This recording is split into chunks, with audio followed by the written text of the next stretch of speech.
Hi, everyone, and welcome back to Brian's Horror Corner, and welcome to this horror movie review for day 23 of my 31 Days of Halloween Horror series. Yes, I've fallen behind a little bit again. Life happens, but we're going to finish out the month strong. I'm going to get caught up, and then I'm going to be on point the last 4 or 5 days of the month here, I promise. So, today we're going to take a look at a kind of a modern vampire movie that I've had in my collection for a while, but it's a first time watch movie for me, and that is the movie from 2007, 30 Days of Night, with Josh Hartnett and Melissa George. So, yeah, I was excited to check this one out. I wouldn't say I'm the biggest vampire fan. I mean, I enjoy some of the older ones like the Bela Lugosi and the Christopher Lee, some of the things they've done with them. This is definitely a different kind of vampire movie, though, and I really enjoyed this one. So let's just go ahead and get into it, starting with the setup and the premise. So, 30 Days of Night is a 2007 American horror film based on the comic book miniseries of the same name. The film was directed by David Slade. The story focuses on an Alaskan town beset by vampires as it enters in the 30-day long polar night. So the town of Barrow, Alaska, is preparing for its annual 30 Days of Night, a period during the winter with a month-long polar night. As the town gets ready, a stranger rows ashore from a large ship and sabotages the town's communications and transport to the outside world. Barrow's sheriff, Eben Olson, investigates and also learns that his estranged wife, Stella, missed the last plane out of town and must stay the 30 days. That night, a band of vampires, led by Marlowe, attacks and slaughters most of the townspeople, forcing Eben's younger brother Jake, and several other survivors to take shelter in a boarded up house with a hidden attic. Marlowe finds the stranger, who believes the vampires are going to turn him into one as a reward for helping them out. Locked up in the station, Marlowe thanks him for what he what Marlowe thanks him for doing what he asked and then snaps his neck.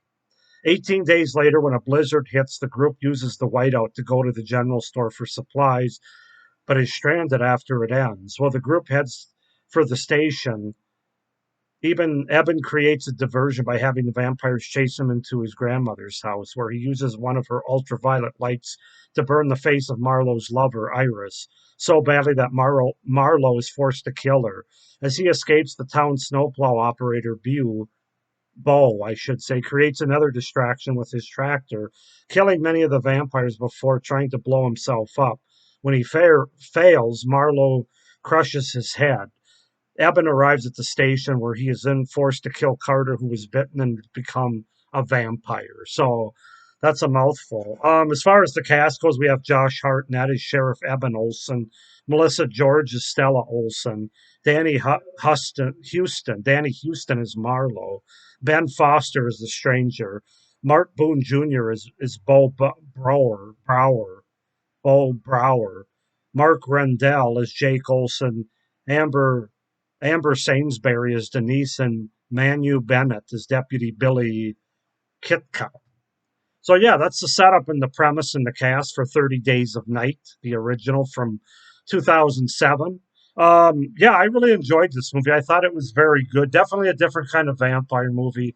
It was scary, man. I mean, I was into this movie. I was on the edge of my seat watching it, and that doesn't always happen, especially with it feels like as time's gone on, the vampires become more glammy, more sort of dressed up, and almost romantical.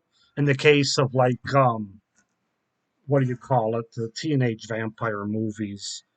I can't even think of the name now, but even something like The Lost Boys, which I really like.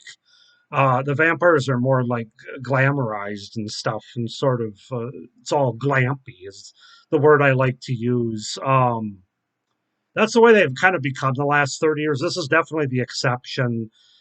This it kind of reminds me a little bit of like the vampire version of 28 Days Later, but let's just go ahead and get into it, starting with the things that I like or my pros about the film. So I love the setting of this movie. That's the first thing that stood out. I love the Alaskan outdoors, the cold and the snowy look.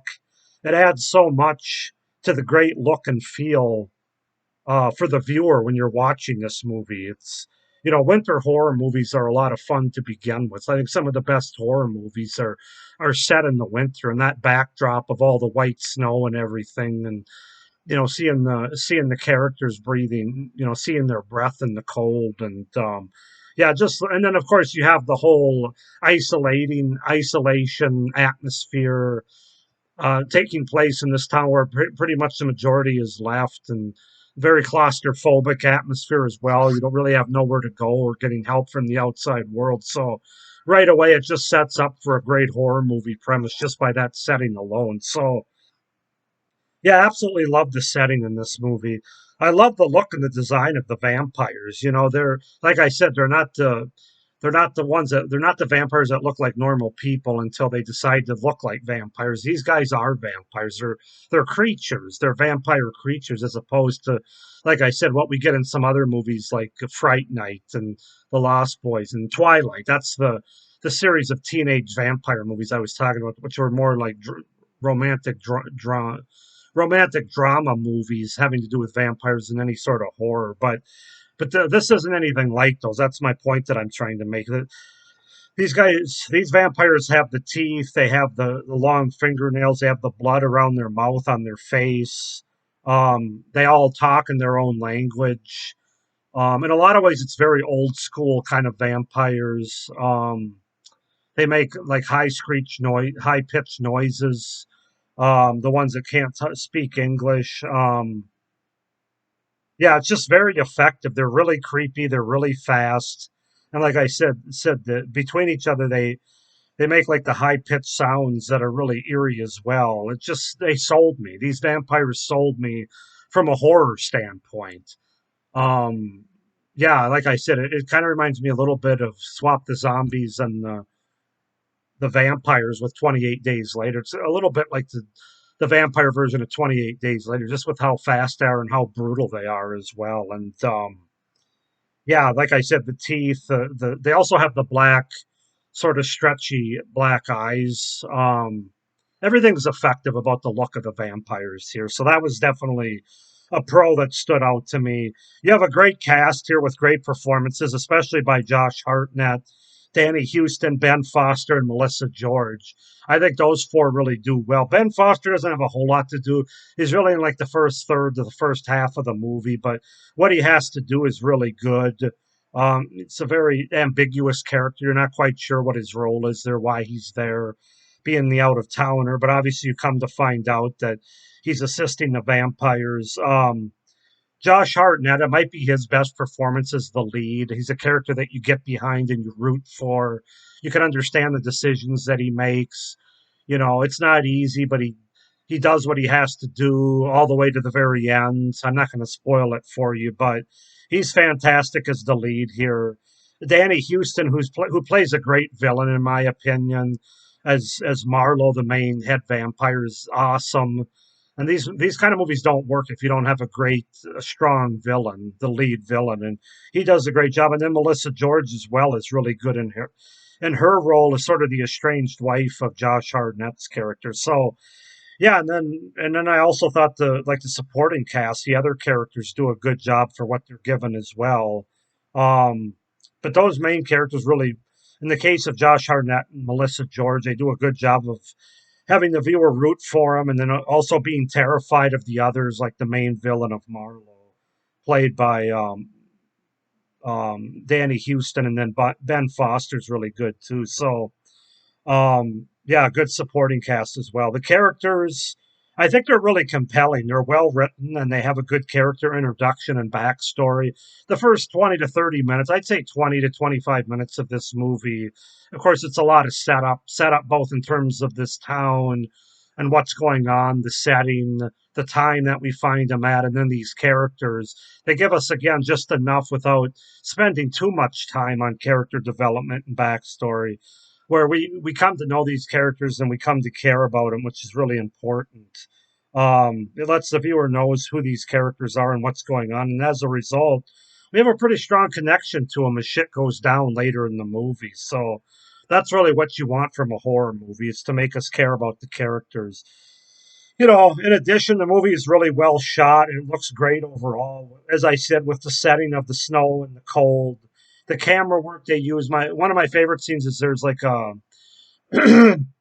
there's a shot when the vampires are attacking, and it's like a an overview or overhead. Um, oh, what's the word I'm looking for? Shoot. But it's like an overhead shot looking down at the vampires killing everybody, and you see blood spraying across this white snow, and it's just very beautiful to look at, and it just kind of shows you everything from above, of all hell breaking loose, basically. And I don't know why I can't think of the word. Um, those things that fly overhead. Why is that word escaping me right now? Drones. It's like an overhead drone shot, basically, that takes place when the vampires are on attack and they kill off most of the townspeople that are left. Just a great shot. That's one of my favorite scenes in the movie. Um, yeah, it's just a very well shot, good camera work kind of movie that definitely adds to the efficiency and the effectiveness of it. The movie has great atmosphere. You feel this movie, not just the attack of the vampires and the scares there, but the coldness of the movie. It really does feel like a cold movie. So they do a good job of putting the viewer where the characters are, and yeah, very good atmosphere in this movie. Because not only is this a vampire movie, it's also a survival movie. They have to try to survive the cold and not having any heat or any lights or anything. So it's as much a survival movie as it is trying to keep themselves from being killed by these vampires. So yeah, just a great atmospheric movie, very effective. I also like the premise of the story is pretty unique, with this area being dark for 30 days, which I guess does happen in real life in parts of Alaska and probably Canada. It just adds to the great atmosphere and survival aspects of the movie with this sort of story, and it hasn't really been dealt with vampires before. It makes all the sense in the world that vampires would find out, hey, we got a month of feeding basically because there's no sunlight, so we don't have to worry about hiding or getting burnt. You know, where these people are basically left at our disposal, and so it really is a great premise and idea for a story, and they really execute it really well. And then my final pro, I could have more, but my final pro is I think the kills by the vampires and even the characters that have to kill the vampires or their other characters becoming vampires.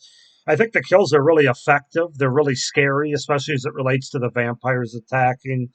And the kills have a lot of blood and gore in this movie. I mean, I wouldn't say it's an overly gory or bloody movie, but it's definitely effective. They have just the right amount of blood and gore related to these kills in this movie to really make it believable. So, I mean, I could go on about there's great moments of tension and suspense. And there's also a great soundtrack, great music in this movie as well. Very dark, very fitting for the movie, very dark and cold kind of music. But yeah, so lots of pros to this movie. As far as cons go, really these are kind of nitpicky, but you do have some horror cliches here related to both the characters and the plot. The characters having basically doing with some of the side characters doing dumb things leading to their demise or the demise of others around them. There's a scene midway through the movie where one of the characters' dads, who's kind of, I think, I don't know if he's kind of losing his mind, and he just goes out, and then his son, who doesn't give a damn about anybody else, doesn't care about the vampires. You just got to find his dad, starts yelling for him and totally giving away their position and everything. And it's just, again, I understand some of it is necessary for horror movies to make them horror movies to get us to move forward with the scares and stuff and some of the jump scares. But those things just kind of, they were there in this movie, and that kind of bugged me. And then you have the plot contrivances and conveniences like they hide for 7 days in this attic, and these vampires are tearing through all these houses. How did they not stumble upon them? I realize they have kind of a hidden staircase to get to this attic, but you would just think these vampires would break through the windows, and that leads me to the other one, which is where one of our main characters at the end is becoming a vampire, and he basically, he's a vampire when he says, "I can smell your blood." the other characters in the room. Well, how do the vampires not smell the blood of these people, even if they're in a hidden attic? So just little nitpicky things like that, where again, it's the shut up and don't ask questions. You just have to go for it. You just have to go with it thing. But that being said, this is a really good vampire movie, a really good horror vampire movie, because, like I said, over the last 30 years, they've kind of glamorized it a little bit more, the whole vampire thing. And it doesn't use all the vampire tropes either, which I really appreciate. The garlic and it does some things with the ultraviolet light and stuff, but the garlic and the holy water and the crosses and all that stuff, that doesn't really pertain here. So there's a lot of things a lot more than that this movie does well. And I'm going to give this movie an 8.5 out of 10. I really enjoyed it. I'm glad I have it in my collection. Really enjoy the first 30 Days of Night with Josh Hartnett and Melissa George. So 8.5 out of 10. Go ahead and comment down below what you guys think of 30 Days of Night from 2007. Do you like it as much as I do? Less, more? Why not? Comment down below. Please like this video and hit the little notification bell down below so you don't miss any of my upcoming reviews for this series. And please be sure to subscribe to my channel so you don't miss any of my horror content beyond this series and into next year. So thank you for watching this horror movie review for day 23 of my 31 Days of Halloween horror series. Hope you enjoyed it. Hope everybody's having a good October, but stay scared. Bye.